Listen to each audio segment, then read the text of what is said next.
오늘은 결국 어찌하려느냐, 에레미야서에 나오는 이 요절 말씀을 그대로 제목으로 잡았습니다. 따라하십시다. 결국 어찌하려느냐. 다윗 왕조를 계승한 유다 왕국은 하나님의 선민입니다. 하나님의 선민, 또 다윗에게 주신 하나님의 약속이 있습니다. 모세한테 준 약속도 있고 다윗에게 준 하나님의 약속도 있습니다. 그러므로 이와 같은 하나님의 언약이 집중된 나라가 유다 왕국, 다윗 왕국입니다. 그럼에도 불구하고 이 유다 왕국 멸망해버리고 말았습니다. 이웃 나라에 있는 바벨론 제국에 의해서 초토화가 되어버리고 말았습니다. 아니, 어떻게 하나님이 택한 백성이고 하나님이 언약까지 주신 그 민족이 이렇게 철저하게 망할 수가 있느냐?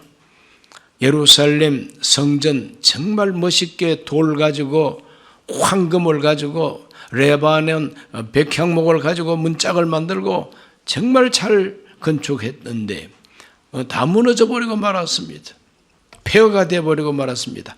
황성 애터가 되어버리고 만 겁니다. 어찌하여 이럴 수가 있느냐? 그래서 유다 왕국 말기에 보면은 하박국이라고 하는 선지자와 에레미야라고 하는 선지자가 특별히 예언을 집중적으로 했습니다. 이 두 선지자의 예언의 말씀을 보면은 이 사람들은 망할 이유가 뚜렷했습니다. 망할만 하니까 망한 것이지 망할 이유가 없는데 억울하게 망한 게 아닙니다. 망할 수밖에 없는 이유가 몇 가지 있었어요. 그 가운데 아주 중요한 세 가지를 오늘 우리가 묵상하고 우리 대한민국은 이와 같은 망할 이유 속에 빠지지 않기를 우리는 기도해야 될 줄로 믿습니다. 첫째는 굽어진 정입니다. 화살이 굽어지면은 결단코 적중할 수가 없어요. 이 굽어진 화살을 가지고 아무리 겨냥을 하고 쏘더라도 이 화살은 휘어져서 다른 곳으로 날아갈 수밖에 없지 않습니까? 그러므로 굽어진 이 정의 때문에 나라가 망한 것이 바로 유다 왕국입니다. 하박국 1장 3, 4절 말씀을 한번 읽어보겠습니다. 어찌하여 내게 죄악을 보게 하시며 패역을 눈으로 보게 하시나이까? 겁탈과 강포가 내 앞에 있고 변론과 분쟁이 일어났나이다. 이러므로 율법이 해이하고 정의가 전혀 시행되지 못하오니 이는 악인이 의인을 에워쌌으므로 정의가 굽게 행하여짐이니이다. 강탈하고 빼앗고 폭력을 행사하고 하나님의 정의가 실천되지를 못한다고 탄식하고 있습니다. 변론과 분쟁만 가득합니다. 율법은 아예 있으나 마나한 법이 되어버리고 말았습니다. 하나님의 공의와 정의가 시행되지를 않고 있습니다. 그래서 공동 번역이라고 하는 성경에는 바로 이 부분을 이렇게 번역해 놓고 있습니다. 법은 땅에 떨어지고 정의는 끝내 무너졌습니다. 못된 자들이 착한 사람을 등쳐먹는 세상, 정의가 짓밟히는 세상이 되고 말았습니다. 이렇게 번역을 해놨어요. 그러니 현대인들은 이런 번역을 보면 더 쉽게 이해가 가지요. 이렇게 하나님의 정의가 굽어져 버리고 도무지 실천되지 않고 있습니다. 이러므로 굽어진 정의가 바로 그 왕국을 멸망에 빠지게 했다. 그렇게 결론을 맺을 수가 있습니다. 두 번째 이유가 뭐냐? 세속화된 종교입니다. 여기 종교라는 말을 빼고 세속화된 신앙, 야훼 하나님을 믿는 그 이스라엘의 신앙이 세속화되어 버리고 말았다는 겁니다. 오늘 읽은 본문 에레미야 5장 30절과 31절을 읽어봅니다. 이 땅에 무섭고 놀라운 일이 있도다. 선지자들은 거짓을 예언하며 제사장들은 자기 권력으로 다스리며 내 백성은 그것을 좋게 여기니 마지막에는 너희가 어찌하려느냐? 마지막에는 어찌하려느냐? 이게 결국 어찌하려느냐 하는 질문이죠. 여기 보면은 제사장들은 권력을 가지고 백성들을 통치한다는 겁니다.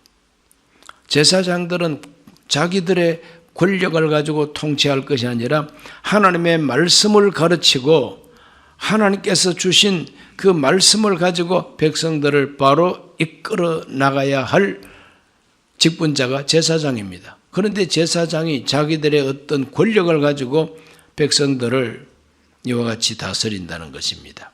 또 선지자들은 거짓된 예언을 한다는 겁니다. 선지자가 거짓을 예언해요. 정말 참 골치 아픈 일입니다. 선지자는 그 직분이 하나님께서 주시는 계시의 말씀을 받는 그대로 전달해야 할 사명자입니다. 자기 생각을 거기다가 섞으면 안 돼요. 자기 생각을 결단코 섞으면 안 되고 하나님이 주시는 말씀을 그대로 백성들한테 전달해야 할 책임자가 선지자인데, 사람들의 구미에 맞도록 사람들 기분 좋게 하고 사람들한테 어떤 지지와 인기를 끌기 위해서 쓸데없는 말을 하는 것이죠.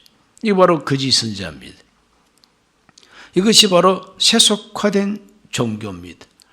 유다 종교는 야훼 종교입니다.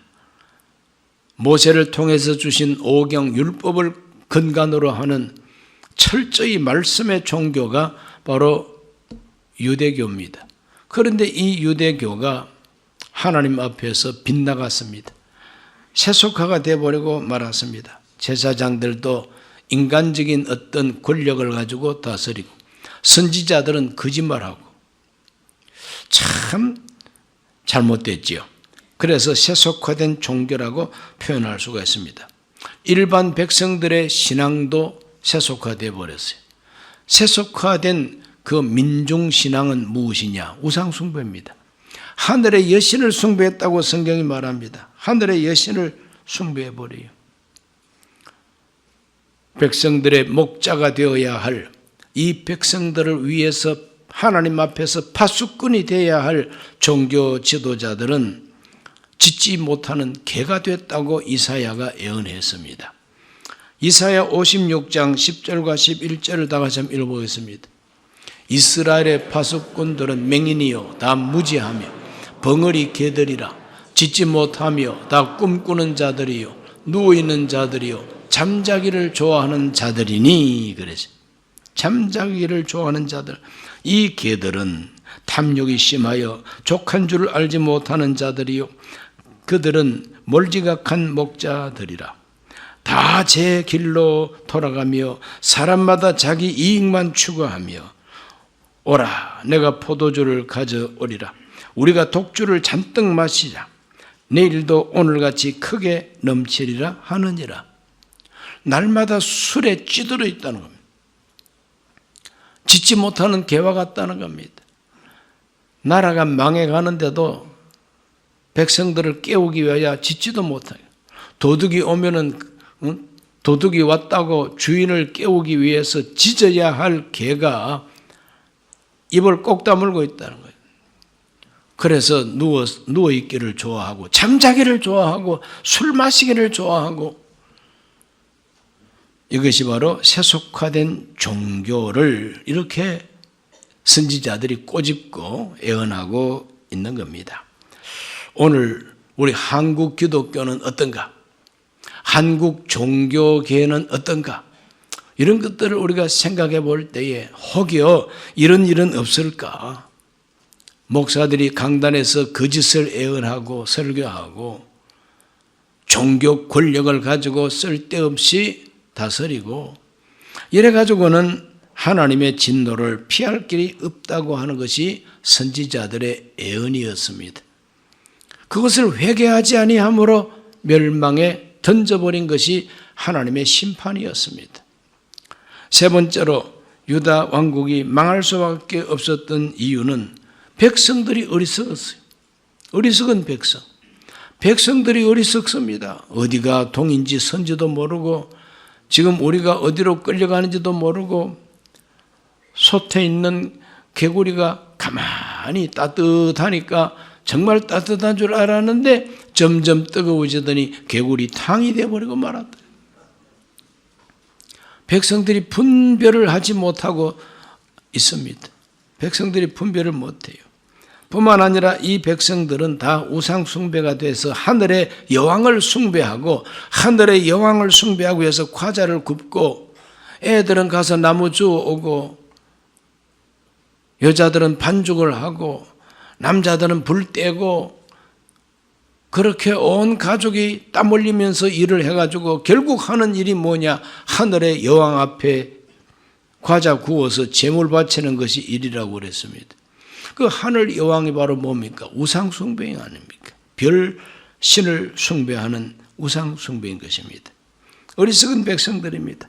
그래서 예레미야 선지자는 이 어리석은 백성들을 위해서는 기도도 하지 말라고 예언을 했습니다. 예레미야 7장 16절에서 18절을 다 같이 읽어봅니다.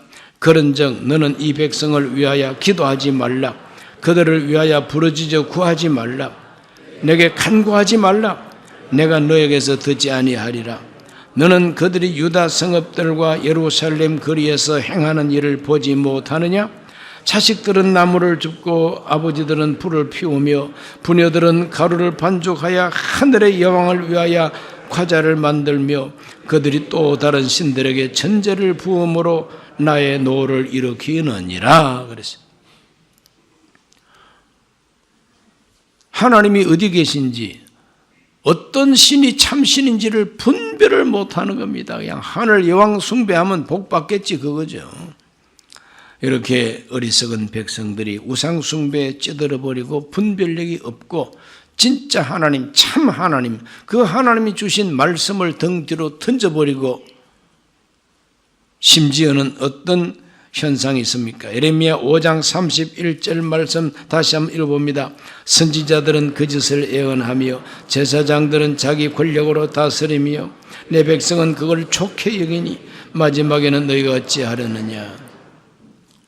거짓말하는 선지자도 문제고 함부로 권력 휘두르는 제사장도 문제인데, 더 큰 문제는 뭐냐?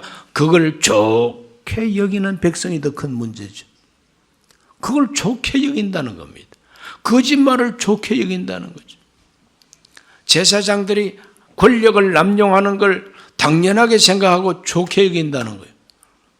그걸 하나님께서는 대책이 없습니다. 선지자도 썩었고 제사장도 썩었고 백성들은 더 썩었고, 그러니 하나님께서 심판할 수밖에 없지 않습니까? 기도하지 말라는 거예요. 저런 족속을 위해서 기도하지 말라. 하늘의 여왕 숭배하는 저 인간들을 위해서 나한테 기도하지 마라. 나 안 듣는다 그랬어요. 아무리 회개하라 해도 회개도 안 합니다. 그래서 하나님의 정의가 굽어져 버리고 종교, 신앙은 세속화되어 버리고 백성들까지 분별력이 없고 하늘의 여왕을 숭배하고 잘못된 것을 좋다고 하니 이걸 어찌하면 좋으냐. 망해봐야만 된다는 거죠. 그래서 하나님이 그들을 던져버렸습니다. 예수님이 이 세상에 계실 때 많은 기적을 행하시고 병든 자가 치료를 받고 하나님의 놀라운 능력이 나타났습니다. 그러나 예수님 당시에 그 많은 이스라엘 사람들, 유다 왕국 사람들은 예수님께로 와가지고 하나님의 복음을 듣기보다는 저 나사렛 예수를 십자가에 못 박아 죽이라고 외치게 됩니다. 우리 예수님께서는 예루살렘으로 가시기로 굳게 결심하고 그 예루살렘으로 가는 길목에서 이런 말씀을 하신 적이 있습니다. 누가복음 13장 34절과 35절을 읽어드립니다. 예루살렘아 예루살렘아 선지자들을 죽이고 너에게 파송된 자들을 돌로 치는 자여, 암탉이 제 새끼를 날개 아래 모음같이 내가 너희 자녀를 모으려 한 일이 몇 번이냐? 그러나 너희가 원하지 아니하였도다. 보라, 너희 집이 황폐하여 버림바 되리라. 내가 너희에게 이르노니 너희가 주의 이름으로 오시는 이를 찬송하리로다 할 때까지 나를 보지 못하리라. 예수님께서는 기사와 이적을 행하시고 병든 자를 고치고 귀신을 쫓아내고 삭개오 같은 사람을 구원하시고 그렇게 구원의 복음을 전파하셨지만, 그러나 그때 예수님 당시에 그 유대 사회 전체는 하나님 앞에서 뭔가 잘못된 유대 사회입니다. 암탉이 자기 새끼를 날개 밑으로 모아가지고 저 하늘에서 닭새끼 잡아먹겠다고 돌고 있는 솔개, 매 이런 맹수로부터 지켜주려고, 그러나 병아리 새끼들이 원하지 않습니다. 아주 삐딱한 병아리 새끼들이요. 삐약! 내가 왜 들어가? 삐약! 나는 내 마음대로 살 거야? 삐약! 자유가 아니면 죽음을 달라. 그러다가 매가 내려와서 잡아갔답니다. 우리 예수님께서 암탉이 자기 새끼를 날개 아래 모험같이 모으려고 하지만 원하지를 않는다는 거예요. 바리새인들이 원하지를 아니하고, 제사장들이 원하지를 아니하고, 서기관들이 원하지를 아니하고, 오히려 로마 총독 앞에 끌고 가서 십자가에 못 박아 주시오. 이 사람을 십자가에 못 박아 주시오. 빌라도가 말하기를 그 사람한테는 죄가 없다. 내가 신문해 보니까 그 사람한테는 죽일 죄가 없다. 그러니까 죄가 없긴 왜 없어요? 우리 법으로 보면은 이 사람은 신성모독자요. 신성모독자요. 그러므로 십자가에 못 박아서 처형을 해야 된다고 고집을 피웁니다.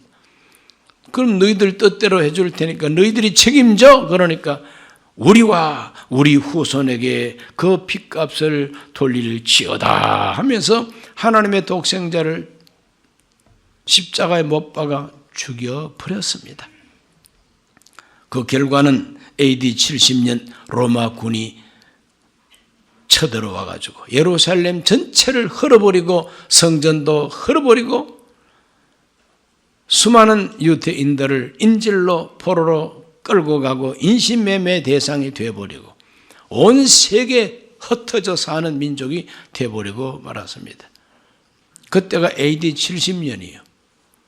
다시 이스라엘 나라를 세운 것은 1948년 5월 14일입니다.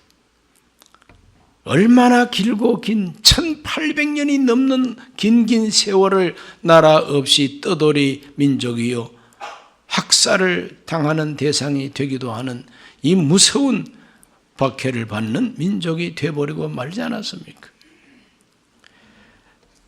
오늘 우리 대한민국을 가만히 들여다보면은 정의가 무너진, 공의가 무너져버리고 제대로 된 법이 시행되지를 않고 굽어진 화살처럼 사법부 판사들이 판결을 내린 걸 보면은 이거는 바로 가서 꽝 하고 적중해야 할 이 화살이 가다가 이상한 데로 휘어져 버려. 죄 있는데 죄 없다 그래요. 시커먼데 희다 그래요. 이런 식으로 이 나라의 공의가 무너지고 정의가 무너지고 진실이 무너지고 또 어떤 사람들은 그걸 좋다고 박수를 치고 있습니다. 어찌하면 좋으냐. 결국 어찌할 참이냐. 결국 이 나라가 어떻게 돼야 되겠느냐 이 말이죠. 오늘 이런 것들을 생각하고 우리 예수님께서 암탉이 자기 새끼를 날개 그늘 아래 모으듯이 지금 우리가 기도할 수 있는 이 시대는 아직까지 날개 그늘 밑에 모으는 시대입니다. 이럴 때 우리가 하나님 앞에 회개할 걸 회개하고 바로 기도해서 우리는 하나님의 날개 그늘 아래서 모든 환난과 하나님의 무서운 진노를 피해야 될 줄로 믿습니다. 주여 피하여 가게 하여 주시옵시고 굽어진 정의를 바로 펴 주시옵소서. 하나님의 정의와 공의와 진실이 대한민국에 굽어져 있는 채로 있지 말게 하여 주시고 똑바로 펴지셔 그 실천되게 하여 달라고 우리는 기도해야 될 것이고, 예수 믿는다는 우리 신앙인들이 세속화돼서는 안 되겠죠. 하나님 바로 믿어야 됩니다. 하나님 말씀 바로 이해하고 순종해야 됩니다. 이럴 때 우리 하나님께서는 회복시켜 주시고 용서해 주시고 우리에게 복을 내려 주실 줄로 믿습니다. 기도합니다. 존귀하신 아버지 하나님, 오늘 이 밤 우리 모두는 유다 왕국이 왜 멸망했는가 하는 핵심 이유 3가지를 우리가 함께 상고했습니다.